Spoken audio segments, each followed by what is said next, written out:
ಇಂದೇ ಡೌನ್ಲೋಡ್ ಮಾಡಿ ಮತ್ತು ನಿಮ್ಮ ನೆಚ್ಚಿನ ಶೋಗಳನ್ನ ಆನಂದಿಸಿ.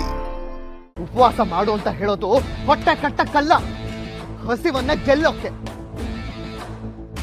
ಏಕಾದಶಿ ನಮಗೆ ಸಂಯಮ ತಾಳ್ಮೆನ ಕಲಿಸ್ಕೊಡುತ್ತೆ. ಸಂಯಮ ಇದ್ ಕಡೆ ಶ್ರೀಹರಿ ನಿಲ್ಲಿಸ್ತಾನೆ. ಅದಕ್ಕೋಸ್ಕರ ಏಕಾದಶಿ ಉಪವಾಸ ಮಾಡ್ಬೇಕು ಅಂತ ಹೇಳಿರ್ಲಿಲ್ಲ ನಿನ್ಗೆ?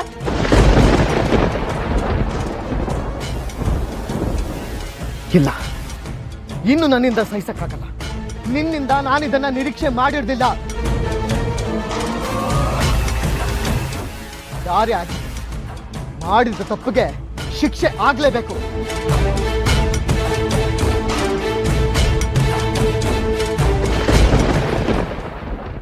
ಇಡೀ ರಾತ್ರಿ ನೀನು ಮನೆ ಒಳಗಡೆ ಬರೋ ಹಾಗಿಲ್ಲ, ಹೊರಗೆ ಇರಬೇಕು. ಏನ್ ಹೇಳ್ತೀರಿ?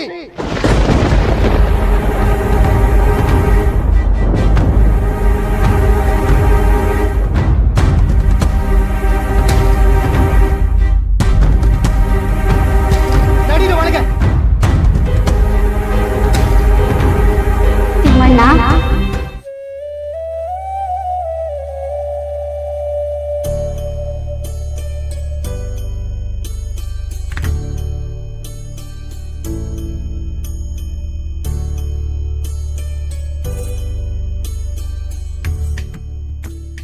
ನಿನ್ ಮಗ ಪುಟಕ್ಕಿಟ್ಟ ಚಿನ್ನ ಕಣಪ್ಪ.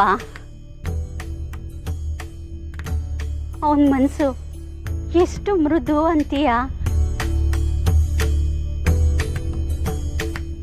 ನಿನಗೆ ಗೊತ್ತಲ್ಲಪ್ಪ, ನನ್ನ ಮಗ ಈಗ ಬರ್ತಾನೆ ಆಗ ಬರ್ತಾನೆ ಅಂತ ಶಬರಿ ಥರ ಕಾಯ್ತಾನೆ ಇದ್ದೀನಿ. ವ್ರತ ಉಪವಾಸ ದೇವ್ರ ಸೇವೆ ಎಲ್ಲಾನು ಮಾಡಿದೆ, ಆದರೂ ನನ್ನ ಮಗ ಬರಲೇ ಇಲ್ಲ.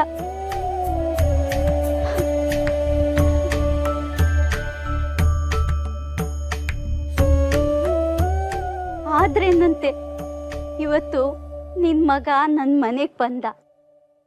ಸಾಕ್ಷಾತ್ ಆ ಶ್ರೀರಾಮಚಂದ್ರನೇ ದರ್ಶನ ಕೊಟ್ಟಂಗಾಯ್ತಪ್ಪ.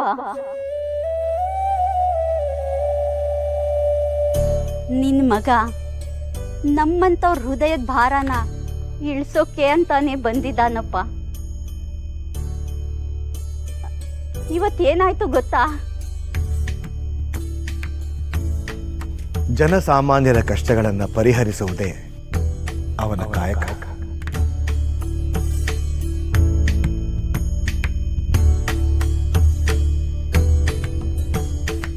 ಅಜ್ಜಿ ಅಜ್ಜಿ ಏನಾಯ್ತು?